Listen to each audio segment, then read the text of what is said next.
Before you start your year off with grammar lessons or even having them do a writing assignment to kind of see where their levels are at the beginning of the year, I want you to stop and consider some other things first when you're designing your writing program.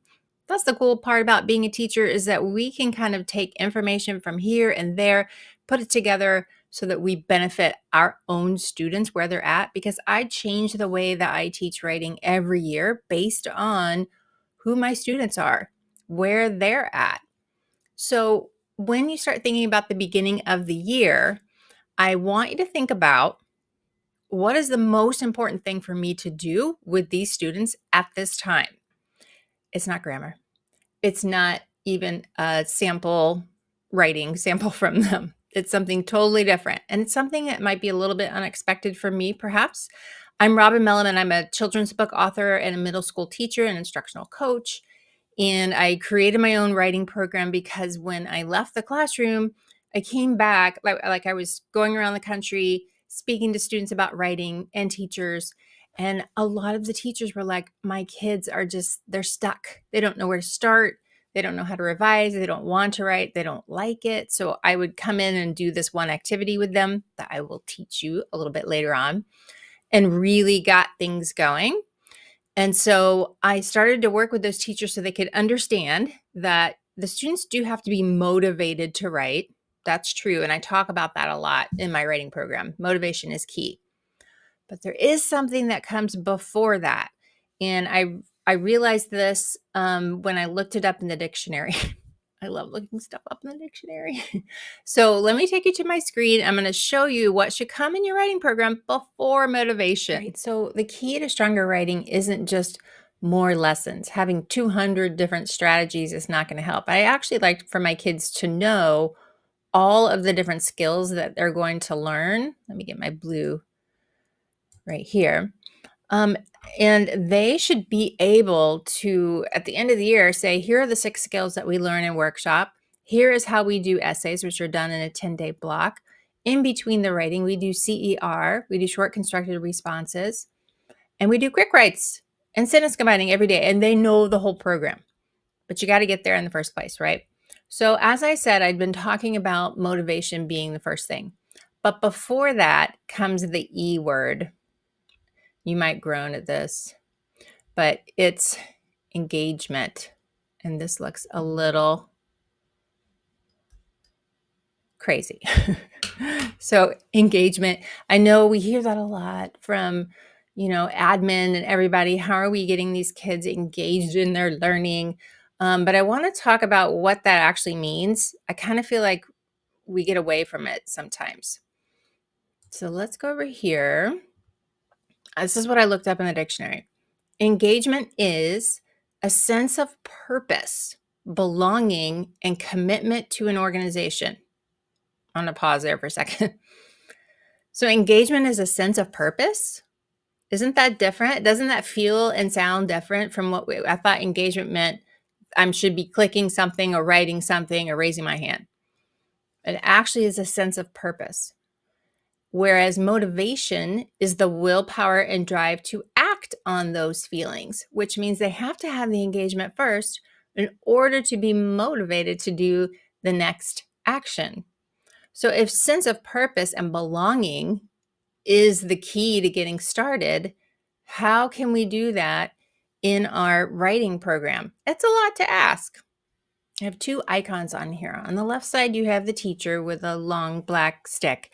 And on the right side, you have a student with a big blank book. And there are feelings that we're both having on both sides of the issues when it comes to learning how to write. If our program is not fully pulled together and you haven't thought about all the things that could come up when you're having a whole class try and write something, especially a quick write, they can become off task. And the next thing you know, you're having to redirect and you've got all these behavior problems and you don't want to actually teach writing. It's not fun. Then you might have kids who are just like, they're going to rush through it, right? They're not going to revise. And particularly those who realize that they can rush through it and then just goof off, that's kind of the payoff there. So that's a problem. It's also that the system that you're using perhaps is not exciting them. And so that engagement part of it hasn't even been able to take off yet. So if they're not excited and you're not excited, it's a problem, right? So it's not just you though. Think about the students in this. So they come into a classroom with a system that feels overbearing to them and it starts to feel like a chore. Oh, I have to do writing. It becomes that they feel like, so they have a chore, it's becoming fear based. So that's where you really want to turn things around. If you can sense that there's a fear with writing, you got to get to the heart of it, and I'll help you do that. Because when that happens, they will give you the bare minimum, the absolute bare minimum, because no one wants to get hurt. And so they get stuck. If they aren't in fear-based mode, they'll just get stuck. They don't know where to start. And then all of this stuff all happens all over again. Then you have behavior problems. You have kids, so you just kind of have a mess on your hands. That's not fun. Now, maybe you think if I just had some fun activities, like some really cool writing prompts or this website or something, and they'll totally get into it and that'll be that. The fun activities will only last so long. They will get bored with it. That's the way it goes. So if it comes down to ownership, I want you to think about a kid who is sitting in this chair here, right? And they are either doing this crazy stuff with my pen right now, and they're sitting here and they've got their arms crossed, they're leaning back, and what they're doing is they're waiting. They're waiting for a worksheet. They are waiting to be told what to do. They're going to wait you out as well. Some kids have learned that the longer they say they're stuck, the sooner you will give them the answer. And so there's a fine line between when you scaffold and give help and then when you are actually, making this behavior continue. So what you want though is you've got this other kid over here, right? And they are leaning in. They're leaning forward. They get to their desk when it's writing time and they are ready to go. That is kind of cute drawing. They're ready to go.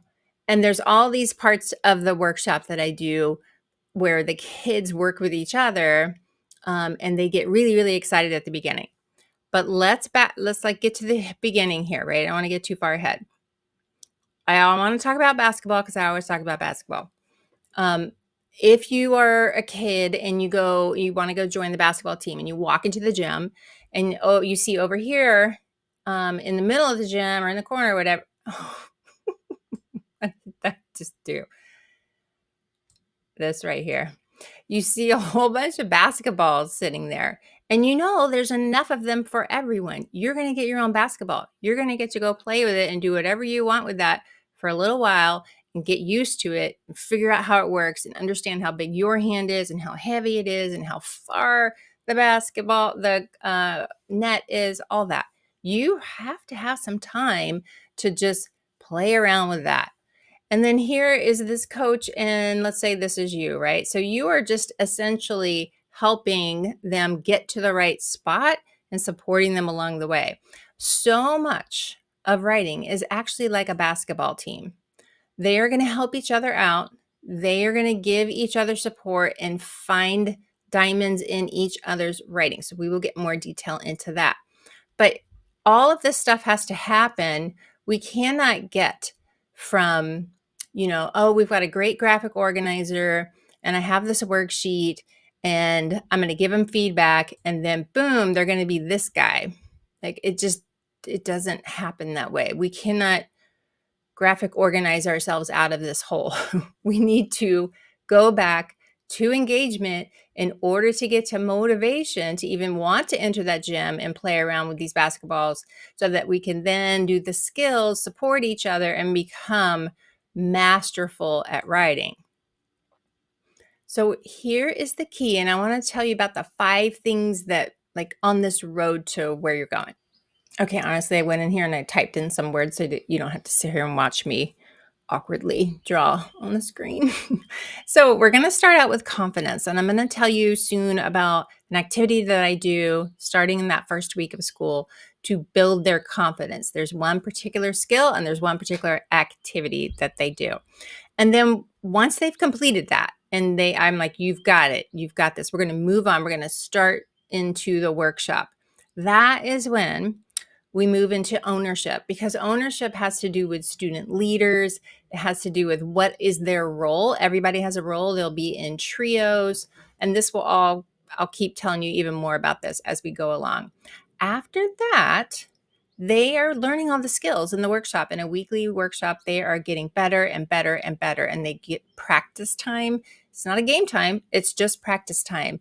And all that fear and that worry and that concern starts to go away because they were confident at the beginning. They have a job and they have a role, so they have ownership. Now they're learning the skills in this really cool, fun way. And they're like, this is kind of cool. I'm getting a little motivated here, right? And then once you get to that, now you're into mastery where these skills are actually starting to stick.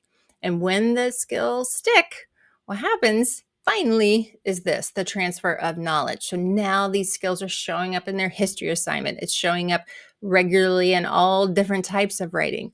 But you've got to go through the maze. You cannot start with the skill section and just leave off all this other stuff. I promise you it will make the world of difference. And so this first week, when I talked about confidence, there is one particular activity that is amazing that will boost their confidence and teach them a really, really important writing skill. And I'm going to go over that whole thing in the next video over here or here. I want you to click on the box, and then we are going to go to the next video, and I'm going to go all through confidence building. See you there.